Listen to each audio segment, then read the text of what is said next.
5 বছরের জেল, 11 বছর ভোটে লড়তে পারবেন না, তাহলে কি লণ্ঠন নিভতে চলেছে?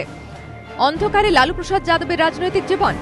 রাজনীতির পণ্ডিতরা কিন্তু এত সরলীকরণ করতে রাজি নন। তারা বলছেন, জাতপাতের রাজনীতির পোর খাওয়া খেলোয়াড়রা কখনোই ময়দান থেকে হারিয়ে যান না, কারণ তারা জানেন ভোট বাক্সে এই সমীকরণকে কিভাবে কাজে লাগাতে হয়। আর জাতপাত ধর্মের এই রাজনীতিকে সম্বল করেই দুর্নীতি, অপশাসন, অনুন্নয়নের অভিযোগ সত্ত্বেও বছরের পর বছর, দশকের পর দশক ময়দানে টিকে থাকেন লালু, মায়াবতী, মুলায়ম, জয়ললিতারা। একসময় বিহারে MY সমীকরণকে কাজে লাগিয়ে বাজিমাত করেছিলেন লালু প্রসাদ। M অর্থাৎ মুসলিম, Y অর্থাৎ যাদব।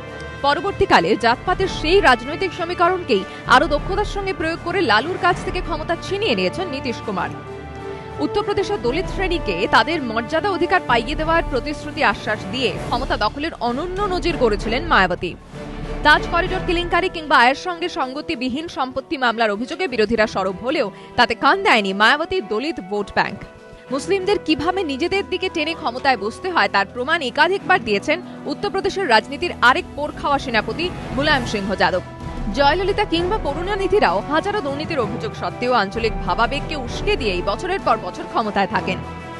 জাতপাতের রাজনীতি যে কতটা নির্ণায়ক হতে পারে তার প্রমাণ সদ্য কর্ণাটক বিধানসভা নির্বাচনেও মিলেছে। BS ইয়েদুরাপ্পা বিজেপি থেকে সরে যাওয়ার সঙ্গে সঙ্গে লিঙ্গায়েত সম্প্রদায়ের ভোটারদের একটা বড় অংশ গেরুয়া পার্টি থেকে সরে গিয়েছে, ক্ষমতা দখল করেছে কংগ্রেস। তাই জেল মানেই লালুর রাজনৈতিক ভবিষ্যৎ অন্ধকারে, এমনটা মানতে নারাজ অনেকেই। আর তার প্রমাণস্বরূপ এখন থেকেই লালুর অনুগামীরা জাতপাতের সেই সমীকরণ সামনে আনতে শুরু করে দিয়েছেন। हम जनता के बीच में जाएंगे, हमारी मैडम राबड़ी देवी जाएंगी और हम जनता को बताएंगे कि किस तरह से लालू प्रसाद यादव जी जो गरीबों की आवाज थे, पिछड़ों की आवाज थे, दलित शोषितों की आवाज थे, जिनको परिणाम भोगना पड़ा क्योंकि गरीबों की बात करते थे।